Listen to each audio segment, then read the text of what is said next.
Welcome to Stuff You Should Know from HowStuffWorks.com.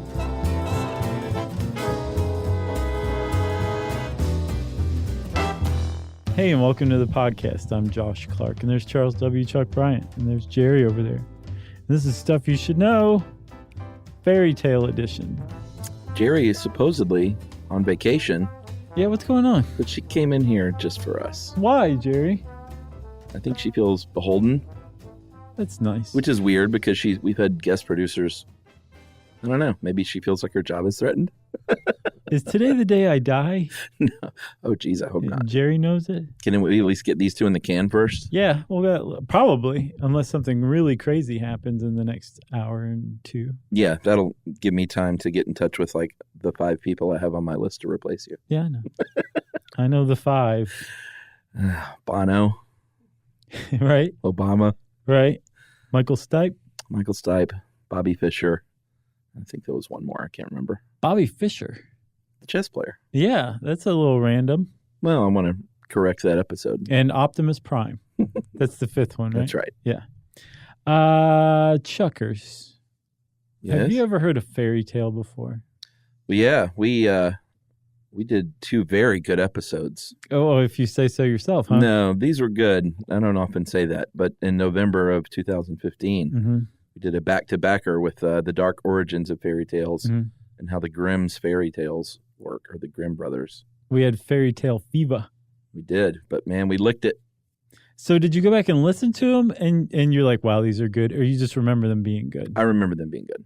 Okay. And being especially like kind of proud of those 2. Really? Mm-hmm. That's fantastic, yeah. man. That's how I feel about your limb is torn off. Now what? That was a good one. It's a good title. About reattachment surgery. Remember that? Yeah, I think that title's all you.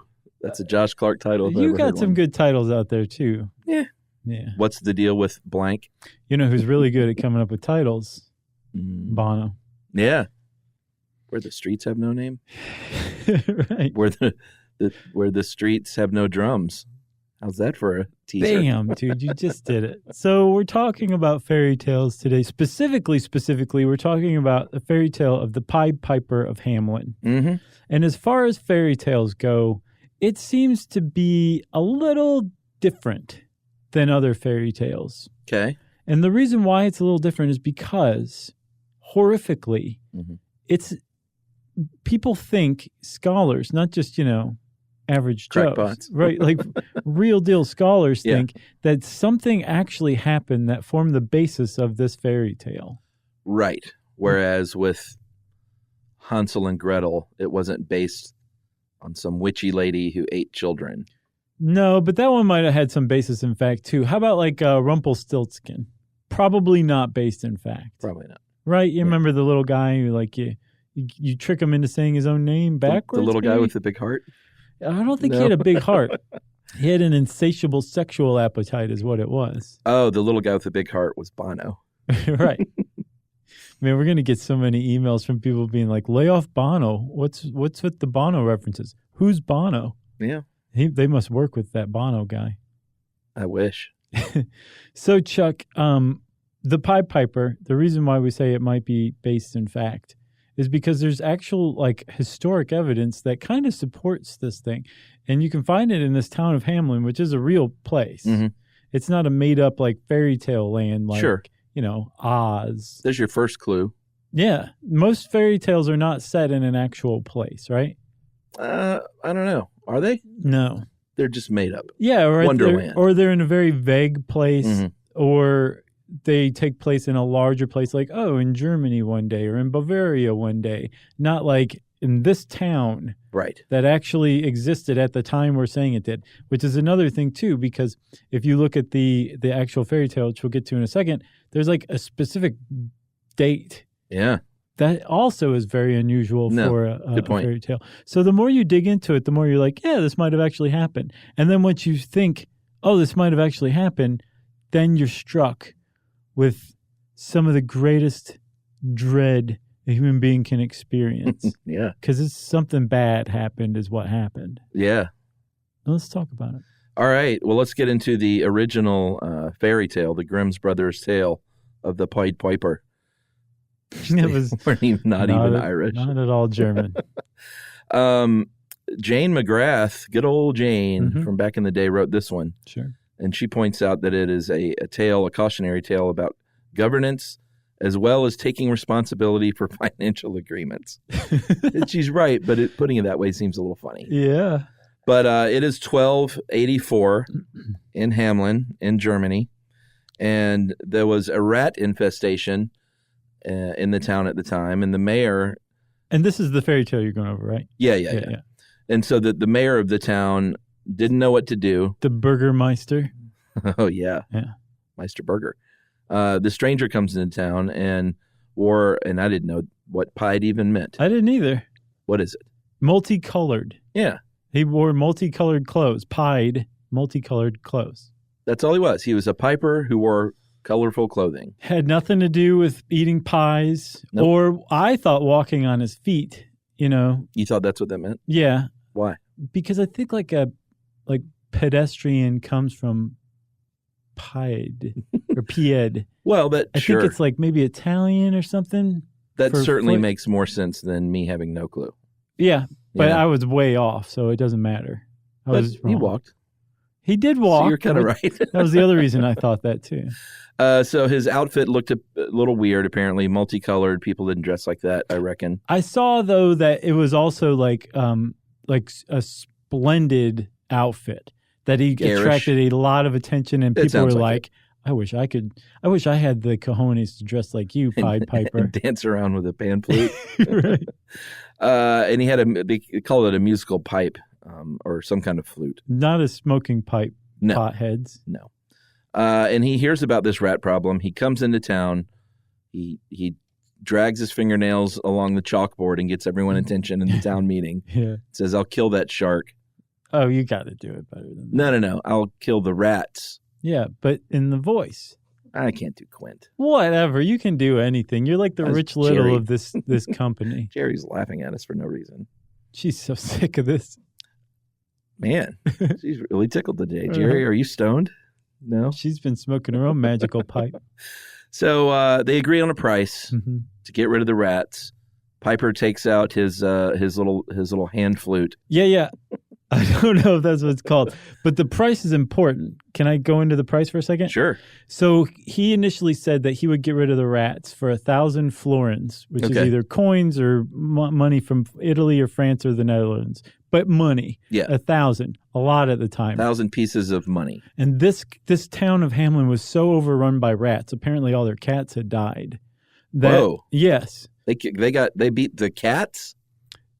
So I didn't see explained what happened to the cats, just that the cats died, and that's why the town was overrun. Okay. Which is a weird little thing, don't you think? Well, yeah, because my first thing was like, why a Pied Piper? Just get some cats.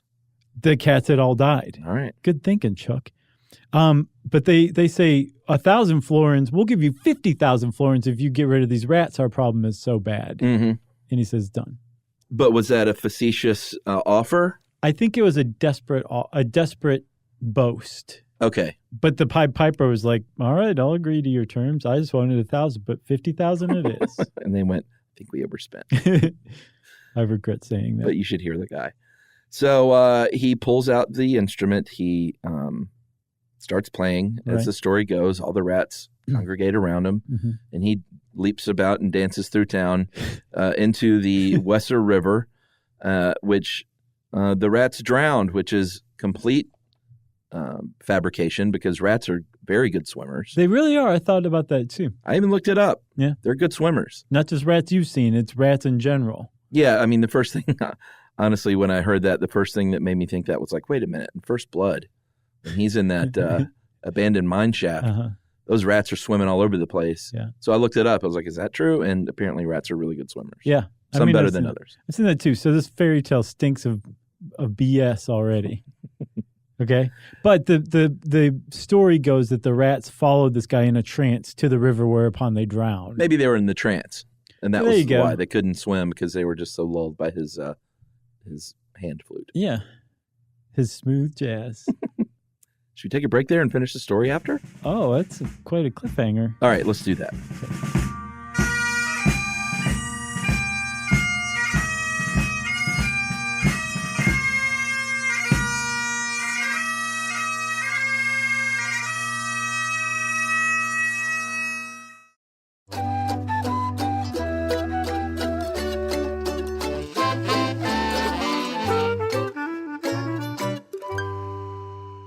All right, Chuck, we're back. Lay it on them, man.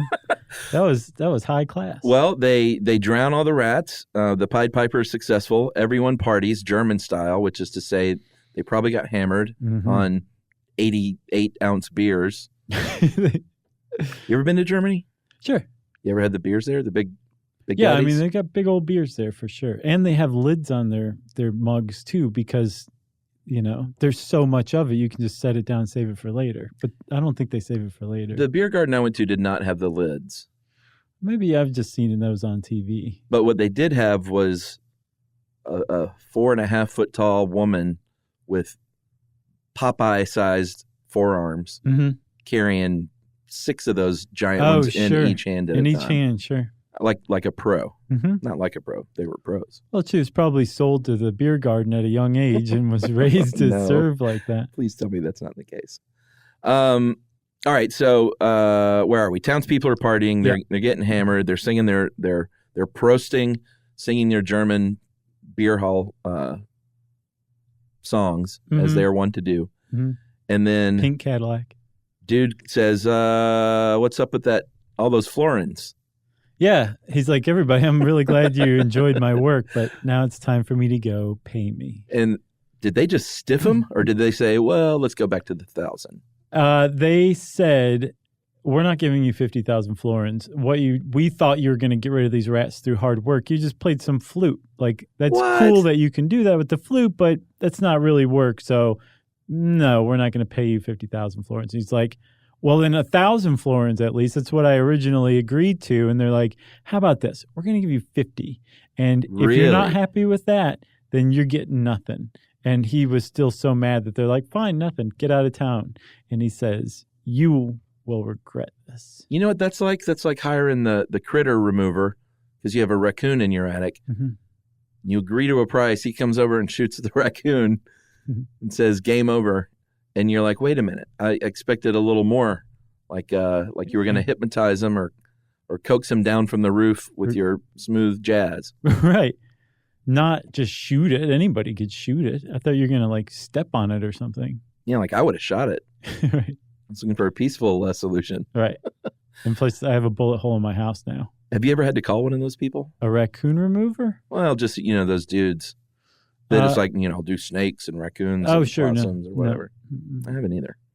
But a lot of my friends do that. I'm over one, I think I mentioned, with cockroaches right now. And it's getting bad. Still? Yeah, dude. Because I don't know what to do.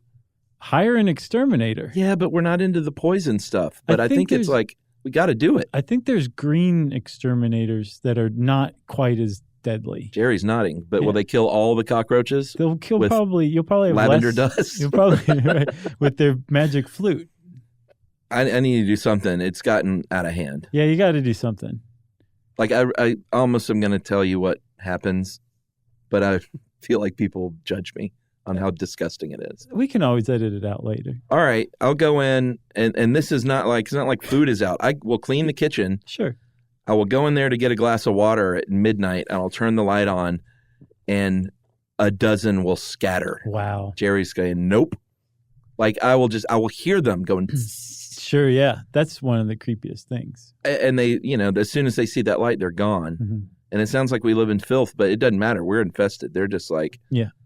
I don't know what to do. Yeah, well, I think you may want to call an exterminator, but find one. You live in Decatur. I'm sure you'd be hard-pressed to find an exterminator that did use deadly poison. Yeah, you throw a rock in Decatur and you'll hit a lavender hippie. Dust man. Yeah, right. So, I think it might be time. All right. Sorry about getting sidetracked so much. They offer him what, 50? 50, not 50,000 or 1,000, 50. And so what does he say? He says, bleh.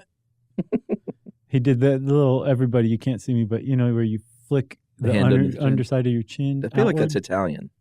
Well, I mean, this is Germany. It's Lower Saxony. It wasn't too far from Germany. No, but is that Italian? I was just wondering.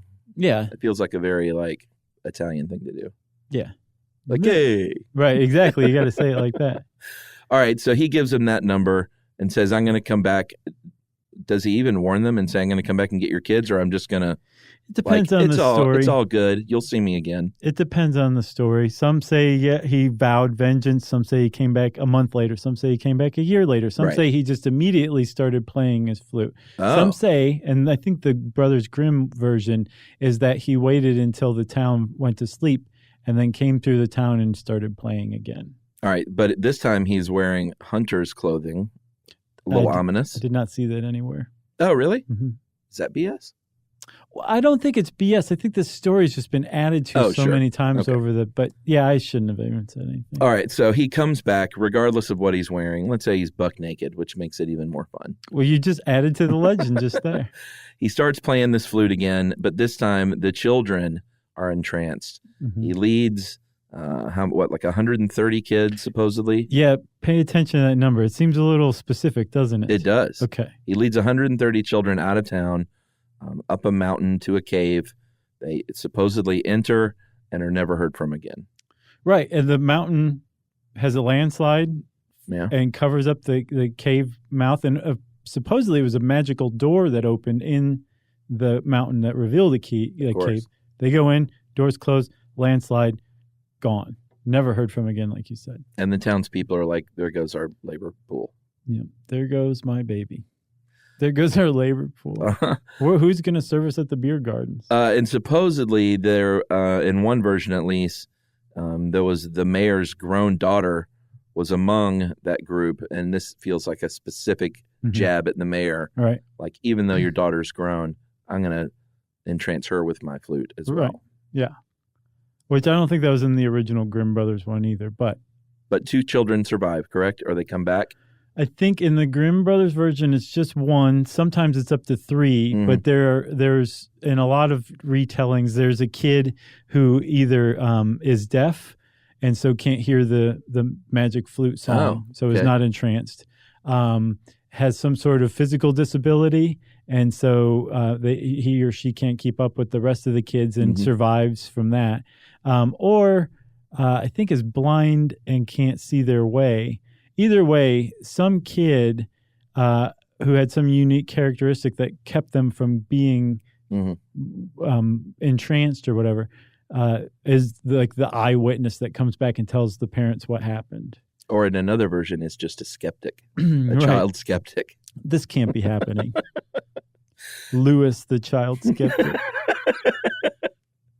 That's funny. So, all right, so let's get into this. It may not be fiction, as it turns out, because a lot of historians and scholars have looked into this. You talked about the specificity being a little weird. One thing we do know is that at one point there was a stained glass window in the town church that depicted, and this was, around 1300s, this is after it would have happened. But, I mean, 16 years in memory, living memory, is when they first erected that window. Which kind of makes sense as a memorial. And on that window, it said, on the day of John and Paul, 130 children in Hameln went to Calvary and were brought through all kinds of danger to the Koppen Mountain and lost. Yeah, so the Calvary thing, that I thought was another word for heaven, isn't it? I'm going to Calvary. Isn't that like the hill where Christ was crucified? I used to know the this. Answer to this. If I know this, surely you know. I used to know this. Okay. I know it looms large in Christianity, but I can't remember exactly. I think it's like shorthand for I'm going to meet my Maker. I saw elsewhere that they referred to the mountain as Calvary. Yeah. They also referred to the area that the children went to, Calvary, as the execution place. I never saw any explanation of that. And then the Koppen Mountain, I don't understand why that would be also named Calvary, and they would mention it, the same place twice with 2 different names. So it's a bit of a mystery, but the point is, about 15, 16 years after this event supposedly happened, or the fairy tale takes place, the town of Hameln, Germany, in Lower Saxony, or Westphalia, I think is what it's called now, put up a stained glass window commemorating this. And the window did not survive, but apparently there are accounts of that window very like in more than one place. Yeah, and it was in, I mean, you can understand that it would be because it was in the town church for hundreds of years before it was destroyed. No one knows how it was destroyed, but there is documentation that this window existed. Mm-hmm. Obviously, no living historian saw it with their own eyes. Sure. But there's enough documentary evidence that it seems to be, yes, there was a window that was erected in 1300. That is a very weird thing to do. Yeah, to just make up. Right. Yeah. Very weird. Especially in a church. Yeah. No, you don't lie. No. You go to hell for that. So that was the first documentary evidence, right? Mm-hmm. The next one I saw comes 100 years later in 1384, and it's in the Hameln Town Chronicle for that year. And all it says is, it is 100 years since our children left. Yeah? Kind of weird. And what is that, just a blurb? I guess so. You'd think 100-year commemoration, they might add a little more than that. Yeah, and what is this? The Lüneburg manuscript. Mm-hmm. This was about 100 years after the window. And this was a monk who wrote it, Heinrich of Herford. And he writes an account and says, a man about 30 years old came to town playing a flute and led the children out. Yeah. Pretty simple. Yeah, but what's noteworthy about that one, there's a couple of things. So the piper doesn't show up in the window. Right. But he does show up in the Lüneburg manuscript. He mentions the piper. But no rats in any of these, right? Not yet. But the other thing about the Lüneburg manuscript is that Lüneburg is a nearby town. So there are other towns that are talking about this event that happened. I'm sure word got around. In their own chronicles, yeah. Right. If it was real. One of the reasons why, but it supports the idea that it's real, because if it's just this one town that's diluted, even if other towns are talking about it, they'll probably be, by the way, they're all nuts. Yeah. But other towns' chronicles seem to be verifying that this happened or recounting the story in like a credulous way. Mm-hmm. So something happened in 1284, and the evidence is starting to mount.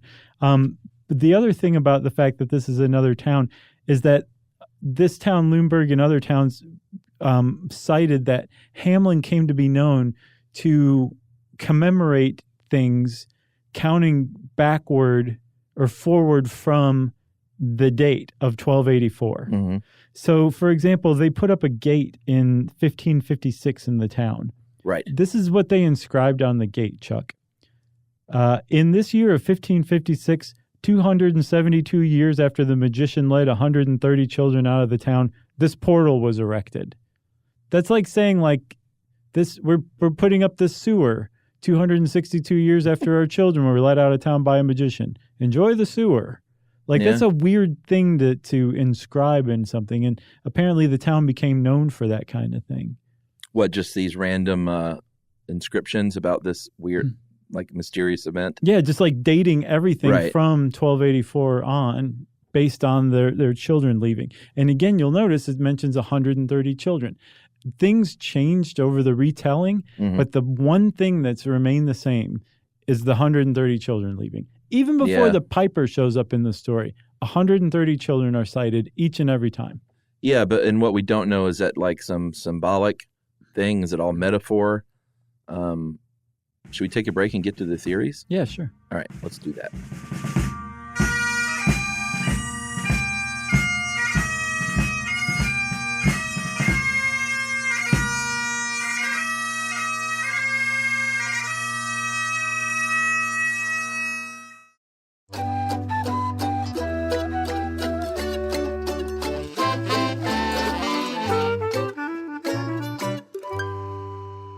All right, the theories are varied. One of the common ones that makes a lot of sense is that there was some disease that killed all these kids, and then this story is some sort of metaphor for what happened to their children. And the fact that rats come into play at some point have led people to speculate that it might be the bubonic plague. Yeah, there's a guy named Count Froben Christoph von Zimmer. Can you say it like that, Froben? No, I don't know, but I know that guy will steal your soul in the middle of the night if you're not careful. Right. Yeah. So Count Froben Christoph von Zimmer. You can only say all of his names. You can't. Beware. He wrote a chronicle in 1565 from another nearby town, and he was the one who seems to have introduced the rats. Okay. And so at that point, the piper goes from just a weirdo magician to a rattenfanger. Yeah, rat catcher. Yeah. Which was a job. It was. And I mean, like this town would have had rats. Any town would have had rats. So it would have been, like, it's understandable, like, that the rats would come into it.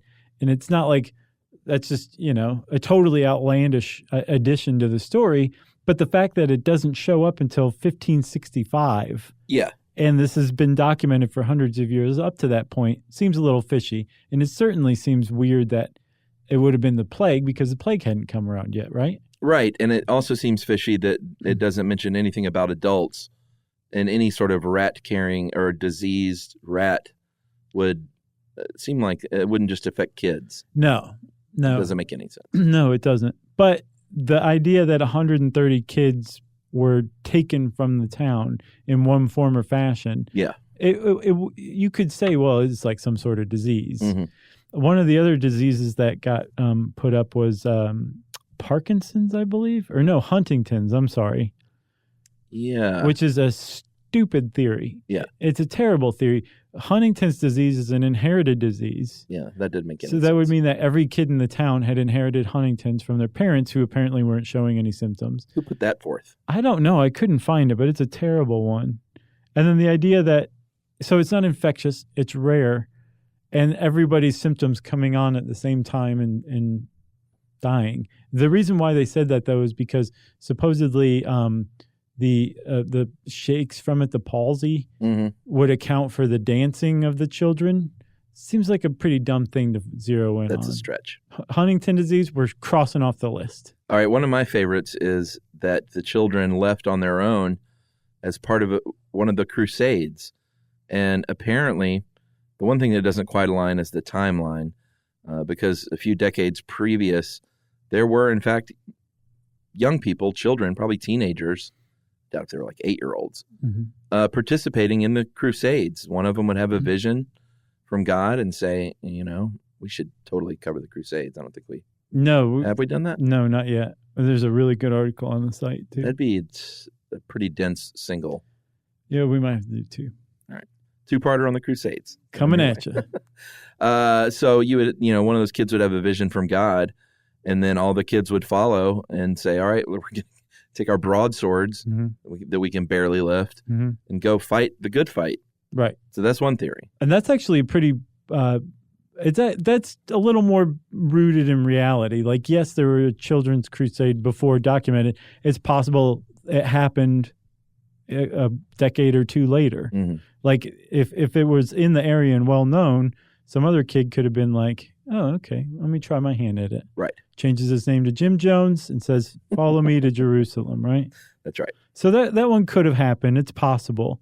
The other one, and this is supposedly the most widely held theory, Chuck, was that this is all part of the Ostsiedlung. This is a tongue twister. Ostsiedlung, which is basically an exodus or an eastward expansion from Germany to Transylvania, Romania area, right? Which was being newly settled by Western Europeans after conquering, like, the whole Dracula era. So the idea is an adult came and said, hey, kids, why don't you come with me and we'll go, like, populate Eastern Europe. Pretty much, right. So, and there is evidence that this definitely happened, right? There was a migration eastward. Right. And the big thing about this one is that we're misinterpreting the word kids or children, that it could have been the town's children, but it's like they're children. They weren't kids. They were, adults. Young adults who would have represented, like, a lot of the workforce. So it would have been a big deal had they left. So that's I think the most widely held one right now. Well, one of the traditions they're hanging on to is, and I kind of teased it with that dumb Bono jerk. Poor Bono. He's like, what did I do? That was a great Bono. That Bono joke earlier is today still the street where this supposedly all happened is called the Bungalowsenstrasse, street with no drums, street without drums. And to this day, they won't allow people to play music or dance on that street. Right. The rest of the town, and including that street, but really the rest of the town is the whole town is dedicated to this legend. Yeah. I thought you were going to say dedicated to music and dancing. Well, except for the street. They do. There is a musical called Rats that's put on in the town. Seriously, and there's like a Pied Piper statue and recreations every Sunday in the summer. Really? Oh yeah, it's a huge tourist town for this. Huh. There's like I think a rat's blood cocktails that they serve. I saw. There's like a Mental Floss article that mentioned that. But the town is dedicated to this. But there's the fact that they're still talking about it is not just legend. Mm. It's like they're still telling that story to an extent. You know what I mean? Well, yeah, they're keeping it alive, not just for tourist dollars, right? Because it looms large. Because this is their ancestry, right? Well, they definitely. There are some more theories that haven't gained as much traction. Like there was a pedophile that came. These children were maybe just simply sent away because they were very poor, because that happened. That's my theory. That was just sort of the regular thing that would happen is we're all so poor, you go away and live a better life somewhere. Yeah, and that's where Hansel and Gretel is kind of rooted in reality, the idea of child abandonment. Remember, we talked about that, I believe, in one of the fairy tale episodes from before, that like if you fell on hard times, just taking your kid out to the woods and being like, best of luck. Yeah. It was a viable thing to do during the Middle Ages. Yeah. And it's possible that this town basically said, it'd be like a combination of the guy coming from Romania and saying, follow me, and the parents being like, maybe you should go with him, you know? And then it would explain why the whole thing is written in like such vague, flowery language. To me, that indicates that they're working out guilt. There's guilt by this town. They're vague. That makes sense. They're not direct. Other towns are talking about this legend in much more explicit terms. Mm-hmm. But in the town of Hameln, it's all very like flowery and poetic and vague. And it makes me think they're covering something up that they have to get off their chest, but they're still they can't bring themselves to actually say what it was. Well, that sort of jibes then with this dude. He's a children's poet named Michael Rosen. You sent that one article. Yeah. He actually went to Hameln and hooked up with a guy named Michael Boyer from the tourism office there.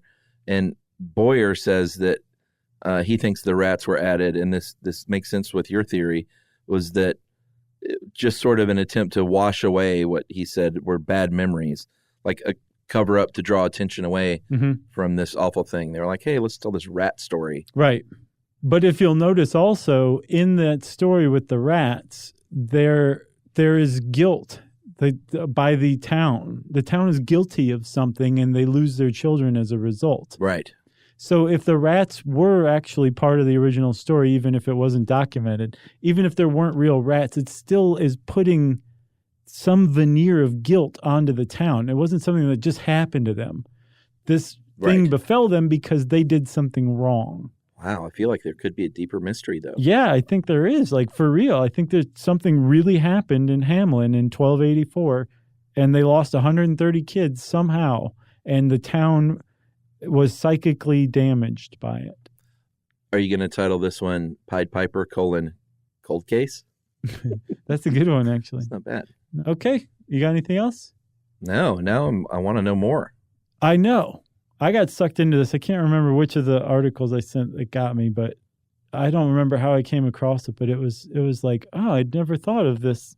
And it's not like you can do this with every fairy tale. Right. There's probably no Rapunzel and probably no Rumpelstiltskin, and Hansel and Gretel's just so vague. It probably happened to multiple children, but this happened in Hameln in 1284. Something happened. We may never know what it was, but it's pretty interesting. My mind goes really dark and thinks like, what if there was just a mass murder of these parents? One more thing. I'm glad you brought that up. So the execution place, the Coppin Mountain or Calvary Mountain, whatever it was, supposedly that was where they buried people too. Oh, that's right. So they were saying that could be code for a mass grave where they would have buried people, which would suggest a mass death that happened in a short period of time. Man, can you imagine if there was a discovery made of children's bones in a mountain somewhere north of Hameln? That'd be neat. I say north because it's mountains. Oh, I just think that means they're north. So one more. You keep bringing up this awesome stuff, dude. You ready? I'm ready. They recently discovered, I think they discovered it a while back, but they recently publicized it. The discovery of I believe it was definitely in Peru. It wasn't Incan. It was one of the Inca rivals. But it was a mass sacrifice of hundreds of kids that all happened on one day, one after the other. Ugh. It was, and like they found this, and you're reading it, and you're like, this probably has never happened in the history of the world. Yeah. Anything like this, nothing like this. I mean, yes, there were probably there were definitely child sacrifices, but they would do it like once in a while or something. But imagine a town gone that berserk that they just let their like hundreds of kids just killed in a day in one area. It's really rough, man. But reading about it, it's just you can't help but pull yourself back into that day and just see it and want to be like, stop, what are you doing? You've lost your mind, And if it happened once, it could happen again. I guess so. Maybe the parents were all, maybe they all drank bad beer one day. Yeah. And it made them temporarily insane. That'd be really bad. It sounds like a Blumhouse movie to come. What is that? It's just that production company that makes a lot of the horror movies now. What, like what? I think they did Get Out, among many others. Good movie. Yeah. Okay, you got anything else now? I got nothing else. Jerry? No. Okay. Well, if you want to know more about the Pied Piper and all that stuff, you can type that word in the search bar at howstuffworks.com. And since I said that, it's time for listener mail. I'm going to call this a double quinceañera reply, because we heard from a couple of people with some good insight. First, Alexandra, longtime listener from San Juan, Puerto Rico, loved the episode on quinceañeras. As usual, you did a great job approaching a cultural tradition that is not your own, while providing a balanced information, well-rounded contextualization of the celebration and its influences. She's like, in parentheses, it was the opposite of the vaping episode. Oh, man. We've gotten beat up about that. For my own quinceañera, my mother gave me the option of the traditional coming-of-age party or a trip. What do you think she chose? I'm guessing a trip. Yeah, I would too. I chose to travel and spend a month in Germany the summer I turned 15. Looking back, it's amazing that she trusted me enough at such a young age to travel on my own, although I did stay with family. She's like, it's the greatest regret of my young life. I wish I would have partied. Just wanted to clarify a few things you brought up. Latinx is pronounced, she says, Latin X. Okay. It refers to those from Latin America or Latin American descent. Hispanic refers to Spanish-speaking persons. Okay. And your pronunciation of quinceañera was great. Nice. As the ERA is a soft R sound. No need to read this on the podcast. Yes. Sorry, Alexandra. And then this other follow-up. This guy says, this is Ty Von Plinsky. I recognize that name. I think he's on Twitter or something. Oh, really? Yeah, great name. He's localish. He said, disclaimer, I'm a white person from Georgia, so I have no authority here at all, but we'll be referring to the opinions of actual Latino, Latina, Latinx people I know or have read the writings of. I personally only heard that word pronounced with confidence in the following two ways, Latinx and Latinx. Okay. However, some people say Latinx or Latinx. Latinx sounds right because it's Latino, Latina, sure. Latinx. Yeah. That makes sense. Or Latinx rhymes with Sphinx. I don't think that's right. Or something else entirely, as evidenced by this Twitter poll. Mm-hmm. And he shared a Twitter poll. Thanks. Which was from a media brand for Latino millennials. Interestingly, there appears to be backlash against the term by some who view it as an attempt, intentional or not, to anglicize Spanish. They say this is part of a larger movement to paint Hispanic, Latino, Latina, Latinx people as sexist and ignorant. The Mexican-American person who introduced me to the term was still sorting out their feelings about the whole situation. Huh. So that's wow, from, we stepped into a hornet's nest with that. Ty Von Plinsky. If you want to get in touch with us like Ty and Alexandra did, you can tweet to us. I'm at Josh Clark and at SYSK Podcast, and Chuck's at Movie Crush. You can join Chuck on Facebook at facebook.com/Charles W. Chuck Bryant and /Stuff You Should Know. You can send us all an email to stuffpodcast@howstuffworks.com. And as always, join us at our home on the web, stuffyoushouldknow.com.